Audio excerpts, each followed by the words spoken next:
Our particular message today, as we work our way through Hebrews 11 on faith, talks about the patriarchs and the legacy of faith. Hebrews chapter 11, verses 20 to 22. It says, by faith Isaac blessed Jacob and Esau, even regarding things to come. By faith Jacob, as he was dying, blessed each one of the sons of Joseph, and worshiped, leaning on the top of his staff. By faith Joseph, when he was dying, made mention of the exodus of the sons of Israel and gave orders concerning his bones. We're given the patriarchs, the fathers of Israel's faith, to teach us about faith and faith as it relates to your legacy. Judges chapter 2, verse 10 says that the next generation grew up without knowing God's ways nor his works. And when you read the book of Judges, you see a society in chaos because the children didn't know God.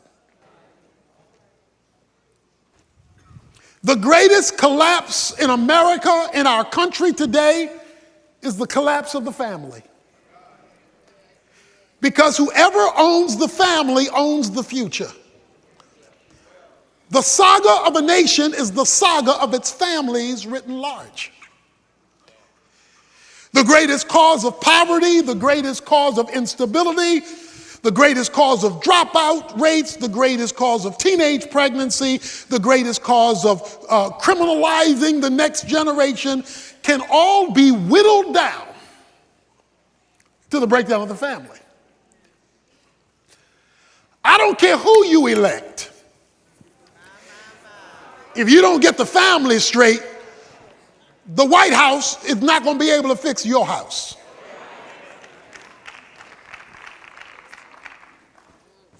We're living in a day when the breakdown of the family has led to the lack of transference of a spiritual legacy. We live in a day of parental outsourcing. You outsource when you don't feel like you have or are able to get what is necessary to do it in-house, and so you put it in the hands of somebody else to do it for you so you don't have to worry about it. We live in a day of parental outsourcing where we've outsourced our kids to this center, that center. We've outsourced them to the television. We've outsourced them even to the church. And worst of all, we've outsourced them to the government. And we've said, I don't know that I can do this. You take care of this at least for most of the day so that I have limited responsibility. And as a result, we're raising a generation of children with no spiritual heritage. Your responsibility and mine is to lay forward a spiritual legacy for our children. We are to pass on a spiritual heritage for them to grab hold of. Because I don't care whatever else you pass on, if you miss that one, everything else you did pass on is in trouble. What do I mean by a legacy? A legacy is what you pass on. What do I mean by that spiritually? Well, let's talk about it physically. Everyone in here has or ought to have a will. You want to have an orderly transference of that which has been deposited in your care to be turned over to the well-being and to the safety and use by your family and by your offspring. Well, what you do in a physical will is what God is expecting every parent to do with a spiritual will. The great tragedy is we have people who make physical wills who have no spiritual wills. Nothing that they're passing forward to the next generation that is a matter of faith. You see, over and over again in this passage and in this section, it says, by faith, by faith, by faith. It is passing on what children need to learn to live under the rule of God in their life in a comprehensive way. Adam and Eve passed on a curse to their children. When they rebelled against God, Cain killed Abel. They passed on a curse. And so one brother slays another brother because Adam and Eve rebelled against God. He says that by faith, there was something generationally passed on, a spiritual will, if you will. The key question of this passage, and you'll see it a little bit clearer in a moment, is what kind of spiritual will, spiritual legacy are you and I passing on to our children? Now it says that they passed on the promise of God. They passed on the promise of God. God has a will, and the name of his will is called a covenant. A covenant is God's will. God has a will that every believer is to pass on to the next generation. Every parent is to pass on to their child. It's called a covenant. God made a covenant with Abraham, passed on to Isaac, passed on to Jacob, passed right down. What is a covenant? A covenant is a spiritually binding relationship that God makes with his people in order to cover them. A covenant is a spiritual covering. We have a generation of children uncovered because their mama and daddy are uncovered. Because guess what? You can only write in a will what you yourself possess. See, you can't will somebody else's stuff. And you cannot will to your family somebody else's faith. You got to own it so you can transfer it. So that means if you have no faith to transfer, they have no asset spiritually to receive. Unless somebody else adopts them. He says that he passes over a covenant. I've explained this. It's like an umbrella. A covenant is an umbrella. It's raining outside and you have an umbrella. You open up the umbrella and you are covered. The umbrella does not stop it from raining. It just stops it from raining on you, because you're undercover. Now you can have an umbrella but not open it, so you have a covering that you're not using. But if it is raining and you are covered by it, you don't stop the rain, you stop it from raining on you. Our culture is raining down evil. It's raining down secularism. It's raining down commercialism. It's raining down immorality. It is raining down evil. It is raining down redefinitions of what God has set as his standards. And if your child is not covered, they're going to be soaked by the culture. But guess what? God has given every mother and father an umbrella. And you're supposed to cover your household like Joshua did in 24:15 when he said, as for me and my house, we undercover. Because he told the folks, he said, now, I don't know what y'all going to do, and I don't know what God you're going to worship. But as for me, this is how we roll up in here, up in here, up in my house. We're undercover. We're under the spiritual covering of God that we are setting up to be a legacy for our family. We have a generation of parents who want their kids to have skyscraper potential on a chicken coop spiritual foundation. We've not invested in their spiritual foundation, their spiritual well-being. We've not found out if they're learning anything, if they're growing. We're not even sure that they're saved, and somebody else will have to lead them to Christ, because we are not concerned about the foundation. We're just concerned that they become a doctor, a lawyer, an engineer, a principal. We want to make sure that they reach the height of the world. The job of the parent and parents is to give their kids a solid foundation and then trust God for a superstructure, high-rise life. He's speaking about a legacy here. He's speaking about something that is transferred because, watch this, the covenant involved a blessing. They fought for that thing. That blessing is up in this passage. We're going to talk about it in a second. They wanted the blessing. The blessing was the passing on of the favor of God related to the covenant. So that's why there was this big fight between Esau and Jacob over this blessing, over this birthright, and over this covenant, because it had to do with passing on the blessing. And that's what covenants are designed to do. Deuteronomy 29:9. My covenant is to bless you. The covenant is God's favor being passed. What greater thing can we pass on to our children than God's favor? But it dawned on me, that's the problem. We have a generation of parents who haven't been blessed. So they don't have anything to pass on. That young man, that young lady has never had somebody who is spiritually responsible lay hands on them and say, in the name of the Lord Jesus Christ and our Heavenly Father, I transfer to you the rule of God to operate in your life so that all that God has in store for you will come your way. Whenever they did a blessing in Scripture, they placed their hands on you.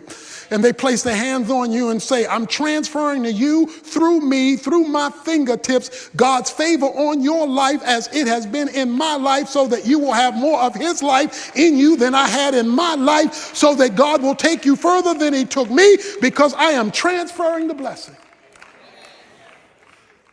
And it's hard to transfer a blessing you don't know anything about.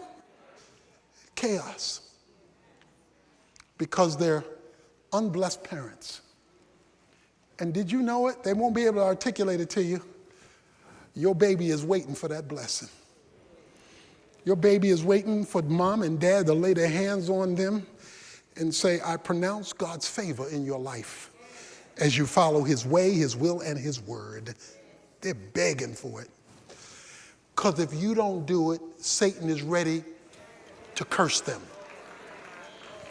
If you don't bless them, Satan is ready to curse them, to bring them under his regard and under his regime. He's ready to do that. He says, by faith, Isaac blessed Jacob. By faith, Jacob blessed his grandsons, and by faith, Joseph said, take my bones up from here. Verse 19 says that he considered that God is able to raise people even from the dead, for which he also received Isaac back as a type. Okay? I didn't spend much time there. Let me go back to Isaac as a type. Remember, Abraham was told to offer up Isaac, his son whom he loved. So he took his son, he was about to stab him. God said no, showed him the ram in the bush, and he got back his son. But he got back more than his son, because he got back his son as a type. A type is a physical illustration in the Old Testament designed to make a spiritual point in the New Testament. So it's something God used in the Old Testament that was visible and physical to bring a reality about in the New Testament, a type of a spiritual point he wants to make. So in giving back Isaac, he got back the physical, he got back his son, but he got back an oath. You remember last week, and a promise. God swore that I'm going to now use you to be a blessing to the whole world. In other words, I'm going to use your obedience to do something spiritual that's going to blow your mind. So he says he got back Isaac as a type. He then goes to Isaac. And he says, now Isaac blessed Esau and Jacob. Those are his two sons. So let me talk about Isaac now. Isaac had the DNA of his daddy, Abraham. You remember, Abraham had issues. He was a liar. He was afraid. He told the people that my wife is my sister. They almost, he almost took her in, the king, as his wife. Guess what? Isaac did the same thing with Rebekah. He said to the king, this is my sister. He was scared. He was scared. Same thing happened to his daddy. Because daddy, you need to know what you pass on is not just your good looks. What you pass on is your sinful potential. So whatever is wrong for you is in the gene pool too. So that's why you got to be right with God so you don't pass that on. Because Abraham passed on the same gene. Not only that, but Isaac was so into money and so into food, he wanted to give the blessing to the person God had not chosen. God chose Jacob. Isaac loved Esau more. So Isaac wanted to give it to Esau even though God chose Jacob. So he wanted to do something outside of God's will. God had to allow a trick play to be played on him by Rebekah and Jacob in order to get it to where God wanted it to go. So he was even working against the will of God. Let me go to Jacob. Jacob has 12 babies by 4 different women. Jacob is a player. He got baby mama drama. He got 12 kids by 4 different women. He is a deceiver. He is a manipulator. He is a trickster. That's what his name meant before he met God. He was such a bad father that he raised up terrorists in his family, rapists in his family, incestuous boys in his family, and he raised up brothers who would sell his younger son into slavery because that's the kind of daddy he was. He was a messed up daddy. Yet he in chapter 11 of Hebrews. That ought to give you a little bit of hope.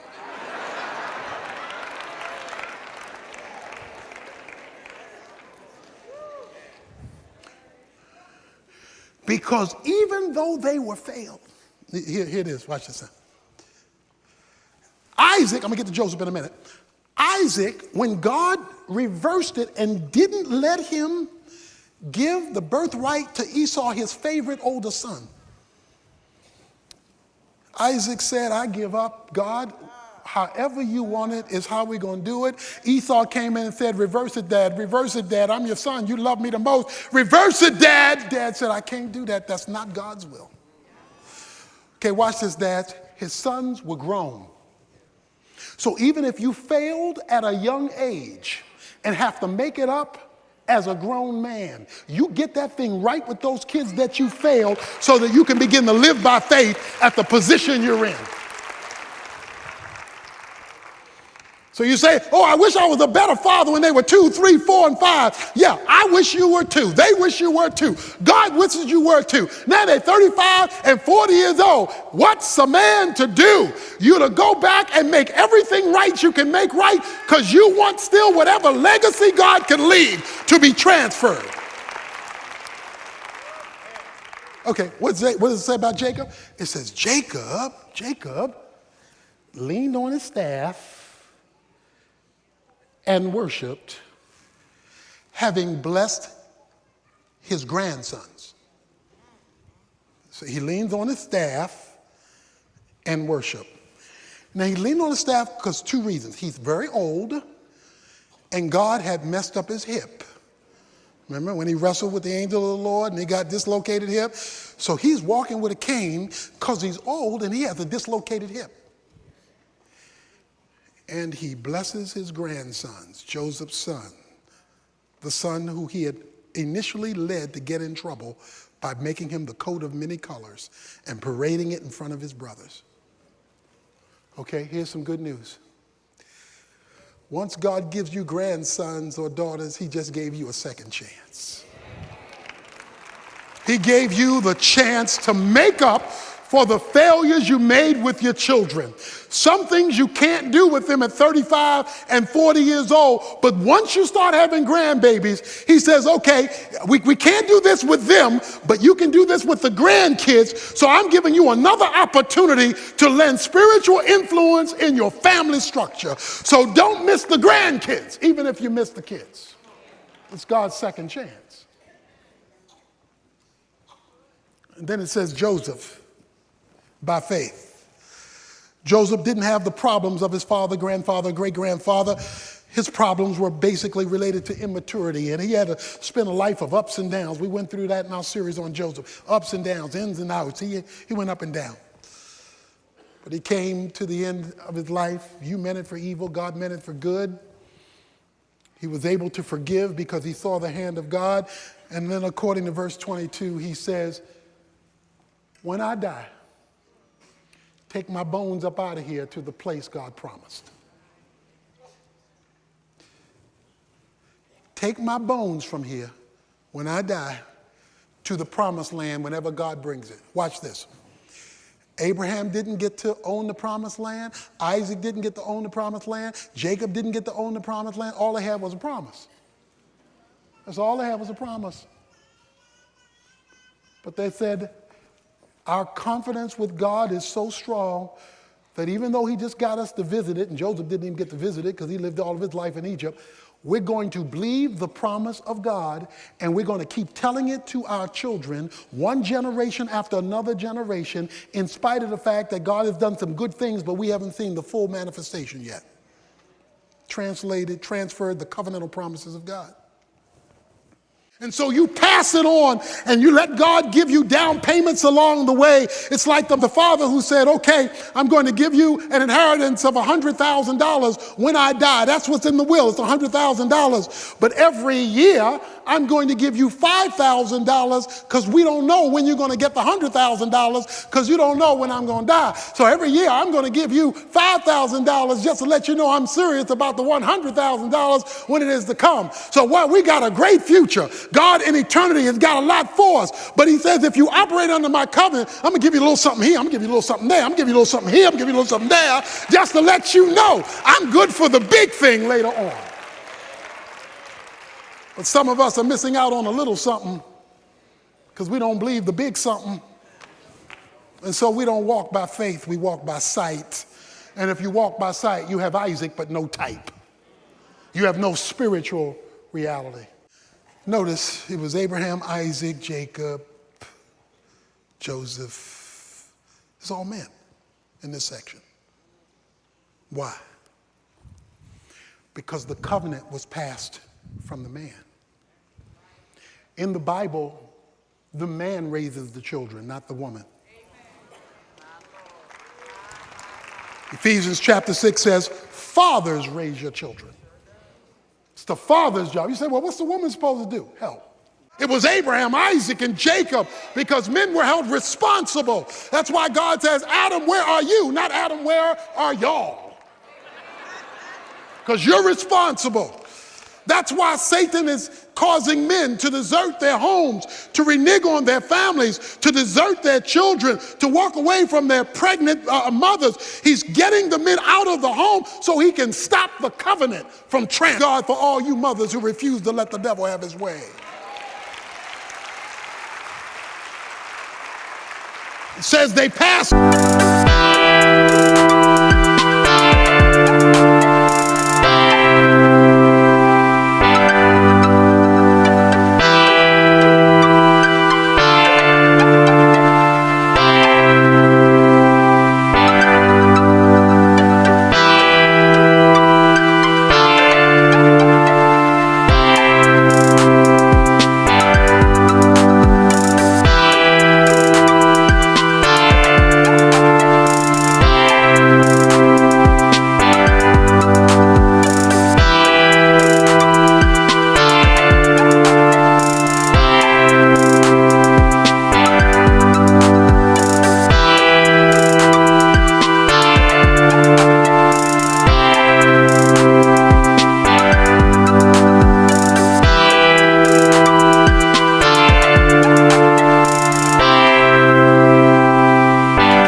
Don't just leave something to your children, leave something in them.